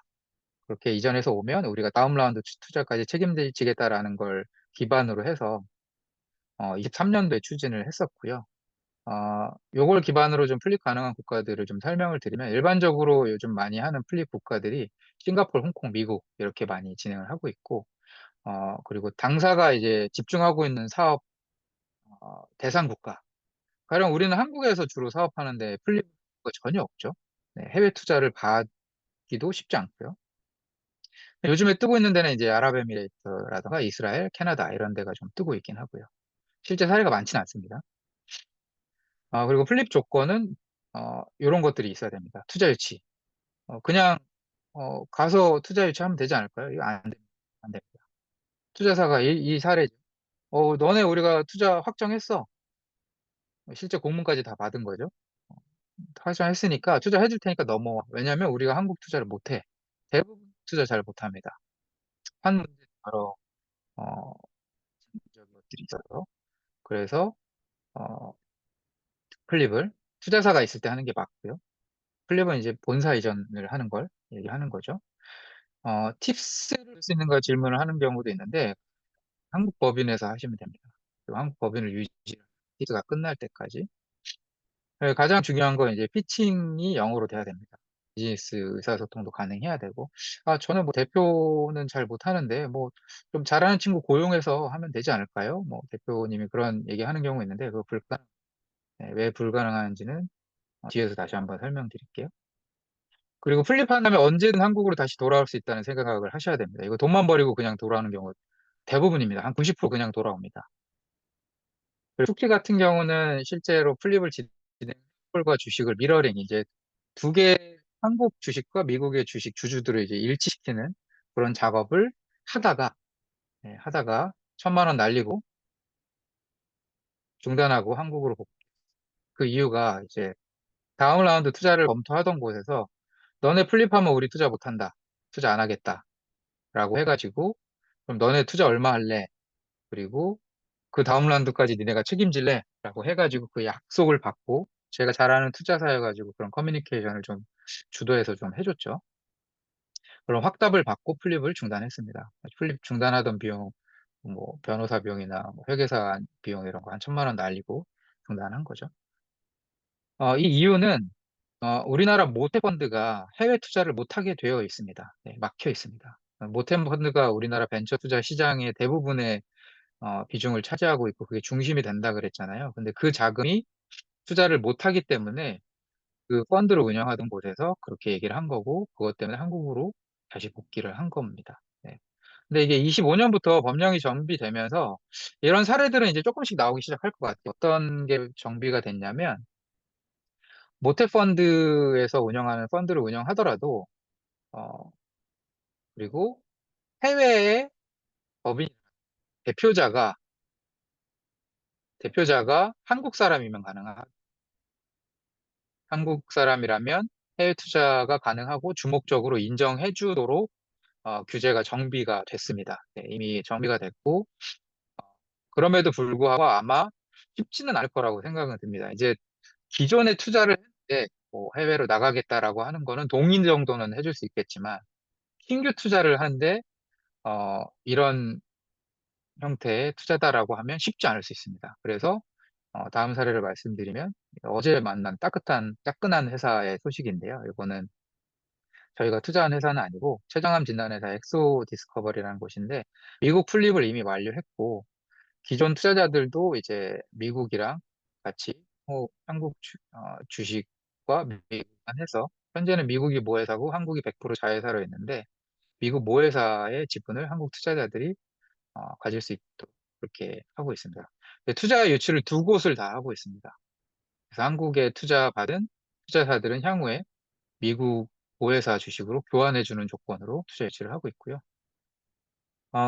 창업자가 전원 미국 유학 경험을 가지고 있습니다. 영어로 유창한 커뮤니케이션, 그 다음에 문화 뉘앙스를 고려해서 프레젠테이션이 가능한. 그냥 영어만 외워서 달달달 외워가지고 프레젠테이션이 아니라 내가 어떻게 판매를 할 수 있는. 미국에서는 기술 아무리 얘기해봤자 너네 어떻게 팔 건데 이 얘기 바로 나오거든요. 이런 걸 명확하게 이해하고 투자 유치를 할 수 있는 분들이 있어야 됩니다. 그리고 실제 투자 중에 한 분이 CEO, 미국에서 투자 유치할 수 있는 여력이 있습니다. 여기는 그 CEO가 미국 월가 출신이시고, 지금 투자 유치액 50억 중에 15억을 이미 패밀리 오피스로 확정해 둔 상황. 이 회사의 주 고객처도 미국입니다. 마케팅 전략이 미국을 대상으로 하고 있고, 주 사업도 미국에서 운영하고, 한국에서 R&D만 하는 것으로 셋업을 했습니다. 창업자 중 일부 CEO가 실제로 주를 하고 있습니다. 필요할 때마다 한국에 오고 있는 형태고요. 그래서 이런 형태가 돼야 그 나라로 플립을 한다라고 생각을 하시면 될 것 같습니다. 그리고 여기서 더불어서 이제 해외 투자를 유치하는 거 많이 고민을 하시는데 기업이 작으면 해외 투자 유치할 수가 없습니다. 네, 단적으로 이렇게 제가 장담을 하고 말씀드리는 이유는 해외 투자 펀드의 자금 자체가 규모가 큽니다. 가령 쿠팡에 투자를 한 투자사가 있는데요. 굉장히 큰 투자사인데, 손정희 펀드죠. 손정희 펀드에서 한국에서 쿠팡에 한 1조 원가 해서 엄청 많은 자금을, 쿠팡이 아니네요. 쿠팡에도 투자를 했죠. 쿠팡에도 투자를 했고, 그 다음에, 야놀자에 한 1조 정도 투자를 했는데, 굉장히 작은 포션입니다. 우리나라 시장 자체가 작고 회사 사이즈가 작아서 1조, 2조 정도 투자하는 거는 너무 큰 사이즈여서 투자를 할 수가 없습니다. 그런 제한적인 이유 때문에 해외 투자 유치하는 거는 쉽지 않다. 그래서 보통 일반적으로 해외 유치하는 경우는 이렇게 뭐 패밀리 오피스를 투자 혹은 이런 걸 유치합니다. 제가 SI, 적인 투자를 뭐 한 5억에서 10억 이런 것들은 같이 해외 우리가 만든 백신이나 이런 걸 유럽에 진출하려고 하는데 유럽은 니네가 좀 해줘. 대신에 니네가 한 10억 우리한테 투자해줘. 이런 형태의 투자가 대부분 될 것 같습니다. 네, 저희가 이제 페루 진출시킨 사례이고요. 네, 이것도 해외 법인 설립하려는 걸 짐 싸들고 다니면서 말려가지고 그냥 기술 이전하는 형태로 어, 라이센스 아웃 형태로 해외 진출하는 사례고요. 이것도 이제 총판 계약으로 저희가 이제 보유했던 회사인데 예, 국가별로 총판 계약을 통해서 이제 해외 진출하는 사례입니다. 해외 법인 설립을 안 했습니다. 네. 어, 다른 피투자사와 뭐 보유기업을 연결해가지고 해외로 직행한 그런 사례들도 있고요. 제가 자꾸 해외 법인 설립하지 말라고 계속 말씀을 드렸는데 그 이유가 어렵습니다. 대기업도 실패하는 그런 시장입니다. 베트남에 배달의 민족 한창 갔다가 23년도에 했습니다. 카카오톡 라인, 네, 라인이 물론 네이버에 있는 일본에서 큰 성공했는데 동남아에선 대부분 실패했습니다. 물론 어디죠? 태국에선 일부 성공한 걸로 알고 있고요. 다 실패하고 하나 남은 거고 특히 카카오 같은 경우는 대한민국 외에는 쓰는 데가 없죠. 카카오 같은 경우에 인도네시아에 되게 대대적으로 진출해서 이건 뒷이야기이긴 한데 한 200억 정도 넣었거든요. 3년 만에 200억 쓰고 나왔습니다. 그래서 해외 진출이 쉽지 않아서 차라리 파트너사를 섭외해서 이게 중소 기업이라면 적절한 전략이 있다라는 게 제 생각입니다. 진출할 때 주의할 것들인데요. 뭐 한번 읽어보시면 될 것 같습니다. 몇 가지만 제가 체크를 하자면 장기로 접근하셔야 되고요. 되게 오래 걸립니다. 생각보다 인증받는데도 오래 걸리고. 그 다음에 한국에서 잘 팔릴 거, 뭐 유행 다 지난 거 이런 거 안 팔립니다. 똑같이. 이런 것들. 그 다음에 출장 권한이 있는 사람, 대표나 시레벨이 가서 해야 돼. 뭐 직원 하나 보내가지고 한다던가, 뭐 현지 지사장 실무자로 현지 지사장 현지인으로 고용해가지고 뭐 직원 하나 파견해서 하겠다 이런 거 안 됩니다. 의사결정 바로바로 해야 되고 네, 그렇게 보시면 될 것 같습니다. 나머지는 한번 읽어보시면 될 것 같습니다. 1시간 네, 반 쭉 떠들면서 강의를 했는데, 제가 강의, 그 질문을 남겨두셔도 된다 그랬는데 질문은 아직 하나도 안 남겨두셨네요. 네, 오늘 내용이 좀 도움이 되셨을지 모르겠는데, 이 정도로 강의는 마치고 혹시 질의사항이 있으시면 좀 받도록 하겠습니다. 채팅창에 남겨주셔도 되고, 마이크를 켜서 질문을 직접 하셔도 됩니다.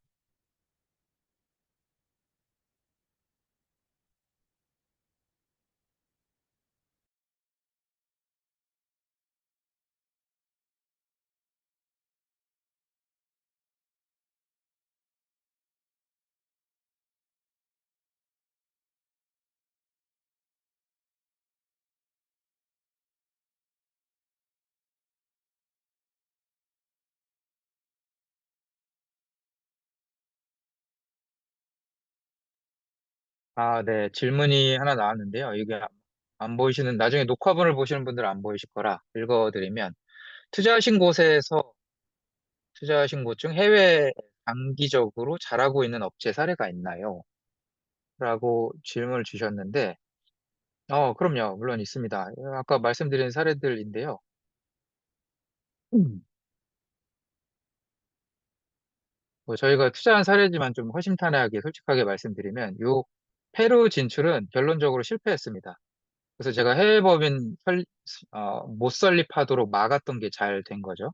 돈만 까먹을 뻔했는데, 어, 해외에서 직접 조인트 벤처 설립하신 분, 조인트 벤처라기보다 해외 법인 설립, 원래 조인트 벤처 하려고 했는데, 그걸 못하게 했으니까, 해외에서 법인 설립하시던 분이 본인 돈 까먹고, 네, 그냥 끝난 사례고요. 아직 뭐 하고 계시긴 하는데, 제가 봤을 땐 쉽지 않다고 보고 있고요. 그리고, 대표적으로 요 회사, 덕질이라는 플랫폼 운영하는 회사는요, 지금도 계속 해외 사업을 하고 있습니다. 네, 30개국에 해외 제품 판매하고 있고, 굉장히 해외 매출도 지속적으로 증가하고 있다라고 보시면 될 것 같습니다. 나 플립을 했다가 돌아오는 쿠키도 마찬가지죠. 이 회사는 원래 처음에 저희가 투자할 때부터 그냥 주요 고객이 90%가 해외 고객 플랫폼인데, 해외 고객이 97%여가지고 지금도 97%가 되고 있고, 해외 사업을 주로 하고 있어서 지속적으로 앞으로도 계속 해외 시장이 주 시장이 될 거라 잘 하고 있습니다. 질문 주신 내용에 좀 벗어날 수도 있는데, 네, 첨언을 드리자면, 요즘에는 대한민국, 한국 시장 거치지 않고 바로 해외로 진출하는 스타트업들도 많아지고 있습니다. 저는 되게 바람직한 방향이라고 생각합니다. 네, 질문이 또 있는데요. 네, 해외 현지 업체의 라이선스를 제공하기 위해 지원되는 사업 알려주세요. 현지 업체와 연결해주는 컨설팅 받는데 비용이 부담되었습니다. 예, 예, 그쵸. 이게 좀, 저도 뭐, 이 기관이 아니어서 정확하게는 잘 모르는데, 그 라이센스라고 하면 어떤 라이센스일까요? 제가 정확하게 인지는 안 돼서, 어, 그런 중동 국가나 동남아 국가 중 이제 이슬람 국가들, 인도네시아나 뭐 이런 데 진출하려면 할랄 인증이라던가 뭐 이런 것들이 있는데, 이런 것들은 지원되는 사업이 있습니다. 네, 찾아보시면 있고요. 그 다음에 해외 인증 이런 것들도 음, 대부분 있어요. 근데 규모가 크진 않아요. 이게 완전 초기 스타트업이 하기에는 되게 유익하고 좋은데, 작게는 1,000만 원에서 많아야 뭐 한 5천만 원? 그리고 아마 할랄 인증 정도가 한 1억까지 지원이 나오나? 그런 걸로 알고 있고, 일반적으로는 이게 크지 않아서, 좀 기업 규모가 성장한 회사들은 조금 이게, 어, 생각하는 것보다 도움이 안 되실 수도 있어요. 근데 중소기업들은 써먹으면 굉장히 좋습니다. 네, 해외 지원 사업들 많이 있습니다. 실제로 그런 것들 활용해서 찾아서 하시면 좋을 것 같습니다. 1년에 뭐 연초, 연말 해가지고 두세 차례 나오는 걸로 알고 있고요. 바우처 그런 것들을 활용하는 경우도 있고요. 이게 사실 지원 사업도 그렇지만 이걸 지원하는 컨설팅 업체들 비용이 부담됐다고 하시는데, 이런 바우처 사업을 운영하는 그런 컨설팅 업체들하고 좀 추진하시는 것도 방법이 될 수 있을 것 같습니다. 바우처 사업은 이제 기업에 한 3천만 원, 작게는 1,000에서 많게는 3천만 원, 뭐 5천만 원까지 해서 그 비용을 쓰면서 해외 진출 을 도와주는 업체거든요. 그게 보통은 이제 컨설팅 나가기 때문에 라이센스를 받는 비용은 또 추가로 들긴 하는데 그럼에도 불구하고 우리가 잘 모르는 부분들을 이런 컨설팅 업체들이 지원 사업을 우리가 비용 안 써도 일부는 써야 됩니다. 이 사업비 중에 뭐 한 10% 정도는 가령 5천만 원이면 500만 원은 내야 되고 뭐 이런 사업인데 이런 것들을 통해서 1년 동안 이 컨설팅 업체에서 계속 가이드를 해주시기 때문에 그런 것들은 충분히 쓰시면 네, 도움이 되실 것 같습니다.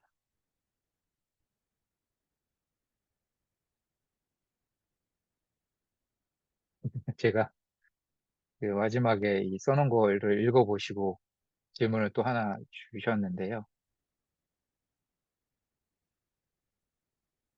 이 장표에 이제 제가 인도네시아, 베트남이 사업가의 무덤이라고 이제 적어놓은 것 때문에 이게 왜 그런지 질문을 주셨어요. 네, 베트남, 인도네시아가 왜 사업가들의 무덤인가요? 라고. 베트남은 사실 조금 더 수월하긴 합니다. 그게 제가 왜 이 말씀을 드렸냐면, 그 때문에 그렇습니다. 어, 일반적으로 베트남 같은 경우는 한 2명 정도 사람이 한국 사람 1명 정도 몫을 하고요. 인도네시아는 2명 정도의 사람이 베트남 한 사람 정도 몫을 합니다. 제가 인도네시아는 저희 회사 지사도 있었고, 하도 많이 다녀서 잘 아는데, 베트남도 뭐 자주 출장 너무 많이 갔었고, 진출도 많이 시켰고 해서 보면, 아마 공감하시는 분들이 있을 겁니다. 양쪽 국가를 가보신 분들. 근데 베트남 가보신 분들은, 아, 베트남 너무 힘들다. 문화도 잘 안 맞고, 뭐, 이 공산화 이런 것들 추진하기도 쉽지 않고, 막 이렇게 얘기를 하는데, 또, 이 모든 국가, 인도네시아 가셨던 분들은 또 똑같이 얘기하시고, 문화 차이가 가장 큰 것 같아요. 네. 문화 차이가 가장, 한국 사람처럼 일하는 데가 그 어느 나라도 잘 없습니다. 그래서 사람들을 고용해서 쓰는데 그런 문제들이 또 있고요.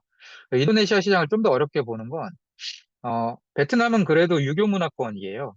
중화권 국가이기도 하고 유교 문화권이어서 우리 나라와 좀 친숙한 그런 부분들도 있는데 인도네시아는 이슬람 문화권입니다.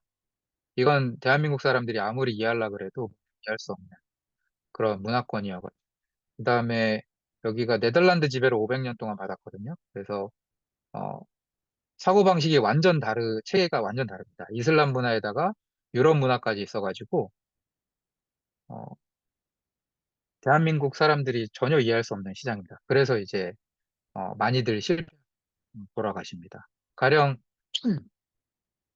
여러 진입 장벽 중에 이제 시간에 대한 진입 장벽인데 어, 베트남에 한 1년 정도 잡고 사업을 추진하면 될 것이다라고 가서 추진을 하시면 2년 걸리고요.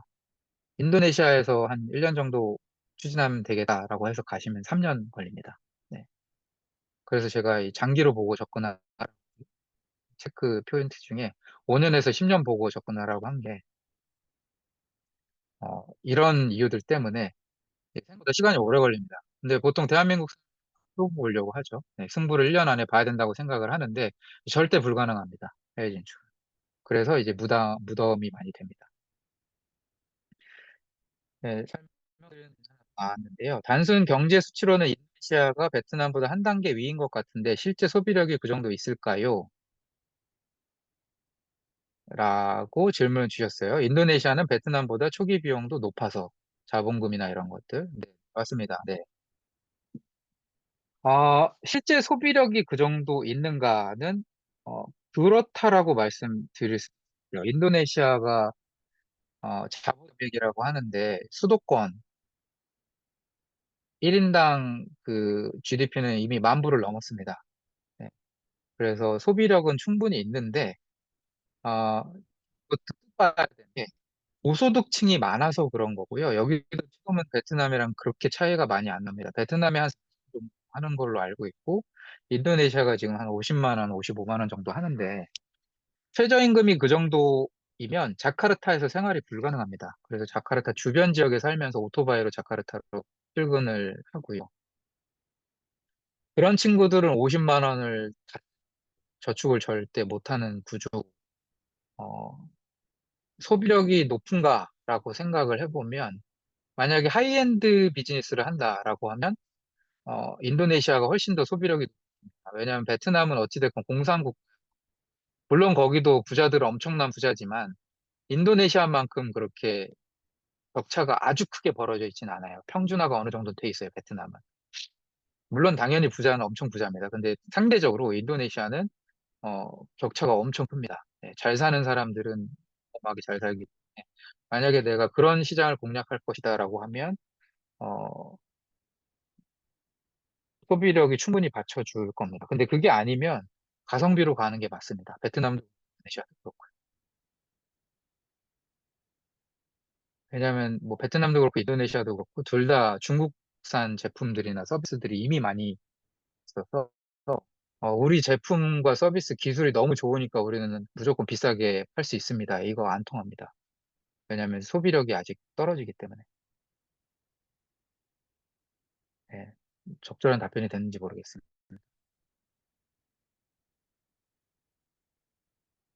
그 예시를 하나 드려도 될 것 같아요. 저희 그 97% 제가 투자했던 회사 중에 97% 고객이 이게 뭐 K-팝 콘텐츠 플랫폼이라 조금 예시가 좀 그러지 않을 수도 있는데, 근데 제가 예상했던 결과들이 나오고 있습니다. 여기 70%의 이용자가 동남아 국가 이용자거든요. 그리고 30%가 북미, 남미, 그리고 일본, 또 중국, 동아시아 국가들이고, 근데 실제 결제의 70%는 이쪽에서 나오고 있습니다. 동남아에서는 결제가 30%밖에 안 일어납니다. 네, 그런 거를 좀 감안하셔서 시장을 보시면 될 것 같습니다. 무조건 동남아 국가들.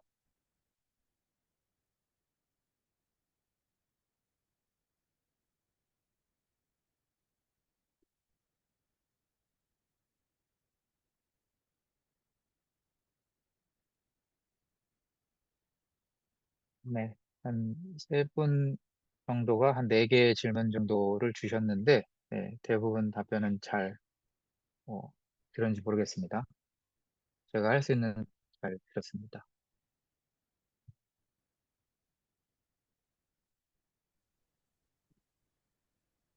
네, 강사님, 그럼 질의응답 여기서 마무리하도록 하겠고요.